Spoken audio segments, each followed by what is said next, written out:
कंधार विमान अपहरण कांड 1999 भाजपा सरकार। कारगिल युद्ध 1999 भाजपा सरकार। संसद पर आतंकी हमला 2001 भाजपा सरकार। अक्षरधाम मंदिर पर आतंकी हमला 2002 भाजपा सरकार।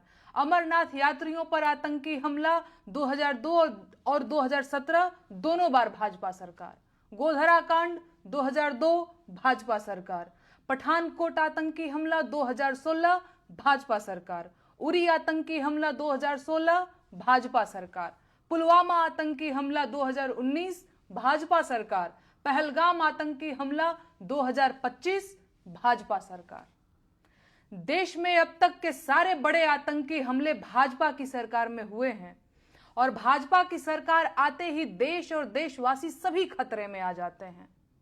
बिहार चुनाव करीब है और देश में जैसे ही चुनाव करीब आते हैं कहीं ना कहीं आतंकी हमला हो ही जाता है और युद्ध के बादल घिर जाते हैं।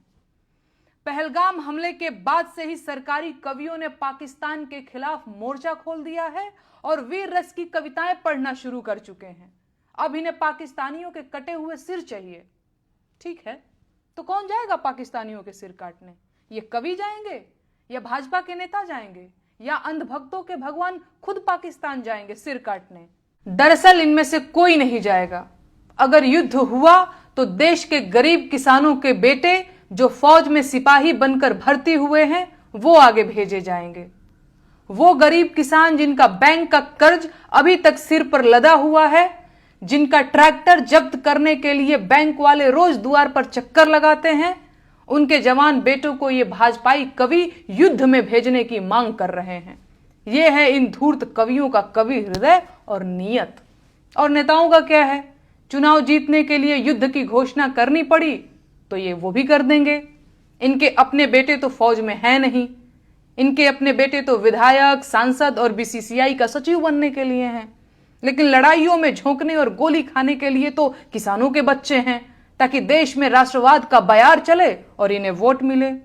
संसाधन देश के खर्च होंगे, बेटे किसानों के मारे जाएंगे। ये है युद्ध की असलियत और इसीलिए इन नेताओं और उनके चापलूसों को युद्ध की जल्दी है।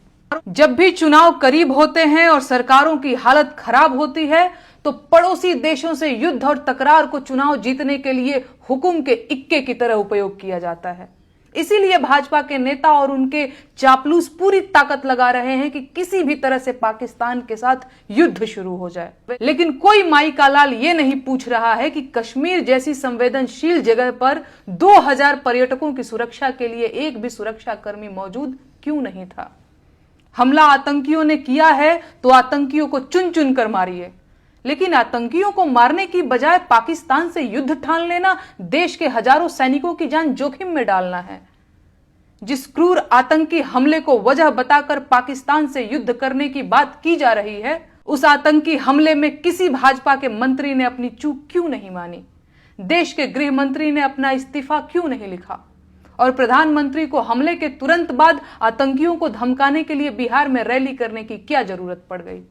ये सवाल मीडिया कभी नहीं पूछेगा और सरकार इन्हीं सवालों से मुंह छुपा रही है। इसीलिए अंधभक्त इन्हीं सवालों को पूछने पर मुझे धमकियां और गालियां दे रहे हैं।